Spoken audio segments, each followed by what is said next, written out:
പാർട്ടിയെ വെല്ലുവിളിച്ച് തിരുവമ്പാടിയിൽ KMCC കുടുംബസംഗമം നടത്തിയ സംഭവത്തിൽ 4 പേർക്കെതിരെ നടപടി സ്വീകരിച്ച മുസ്ലിം ലീഗ് സംസ്ഥാന നേതൃത്വം. തിരുവമ്പാടി ഗ്രാമപഞ്ചായത്ത് വൈസ് പ്രസിഡന്റ് KA അബ്ദുറഹ്മാൻ ഉൾപ്പെടെയുള്ളവർക്കെതിരെയാണ് നടപടി എടുത്തത്.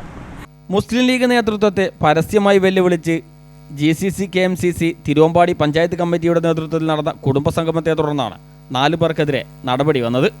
തിരുവമ്പാടി ഗ്രാമപഞ്ചായത്ത് വൈസ് പ്രസിഡന്റ് KA അബ്ദുറഹ്മാൻ, മുസ്ലിം ലീഗിൻ്റെയും പോഷക സംഘടനയുടെയും ഭാരവാഹികളായ അറഫീഖ് കാട്ടിപ്പരുത്തി, ഫൈസൽ മാതാം വീട്ടിൽ, റഫീഖ് പുല്ലൂരമ്പാറ എന്നിവർക്കെതിരെയാണ് നടപടി.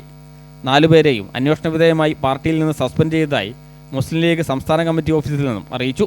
തിരുവമ്പാടി പുന്നക്കലിൽ നടന്ന KMCC കുടുംബസംഗമത്തിൽ പാർട്ടി വിലക്ക് ലംഘിച്ച് ലീഗ് പ്രാദേശിക നേതാവും തിരുവമ്പാടി ഗ്രാമപഞ്ചായത്ത് വൈസ് പ്രസിഡന്റുമായ KA അബ്ദുറഹ്മാൻ ഉൾപ്പെടെ നിരവധി പേരാണ് പങ്കെടുത്തിരുന്നത്. നിലമ്പൂരിലെ സ്വതന്ത്ര സ്ഥാനാർത്ഥി PV അൻവറിനൊപ്പം നിലമ്പൂർ UDF സ്ഥാനാർത്ഥി ആര്യാടൻ ഷൗക്കത്തിന്റെ ഓഫീസ് ചുമതല വഹിക്കുന്ന മുസ്ലിം ലീഗ് സംസ്ഥാന സെക്രട്ടറി CP ചെറിയ മുഹമ്മദ്, ദളിത് ലീഗ് സംസ്ഥാന പ്രസിഡന്റ് EP ബാബു, മുസ്ലിം ലീഗ് ജില്ലാ സെക്രട്ടറി VK ഹുസൈൻകുട്ടി തുടങ്ങിയവർ പങ്കെടുക്കുമെന്ന് കാണിച്ച് പ്രചരണ ബോർഡുകൾ വന്നതോടെയാണ് സംഭവം വിവാദമായത്. ഇതോടെ പരിപാടിയുമായി മുസ്ലിം ലീഗിന് ബന്ധമില്ലെന്ന് നിയോജക മണ്ഡലം president CK Kasim, general secretary PG Muhammad എന്നിവർ വ്യക്തമാക്കിയിരുന്നു. ഈ സാഹചര്യത്തിൽ ജില്ലാ സംസ്ഥാന ലീഗ് നേതാക്കൾ പരിപാടിയിൽ നിന്ന് വിട്ടുനിൽക്കുകയും ചെയ്തു.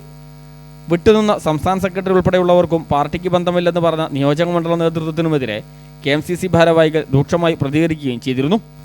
കഴിഞ്ഞ നവംബറിൽ പാർട്ടിയിൽ നിന്ന് സസ്പെൻഡ് ചെയ്ത ലീഗ് പഞ്ചായത്ത് കമ്മിറ്റി മുൻ പ്രസിഡന്റ് കോയ പുതുവയൽ, മുൻ വൈസ് പ്രസിഡന്റ് സാഫിർ ദാരിമി, മുൻ സെക്രട്ടറി റഫീഖ് തെങ്ങുംചാലിൽ, മുൻ ട്രഷറർ സിയാദ് തെങ്ങുംചാലിൽ എന്നിവരുടെ നേതൃത്വത്തിലായിരുന്നു കുടുംബസംഗമം സംഘടിപ്പിച്ചിരുന്നത്.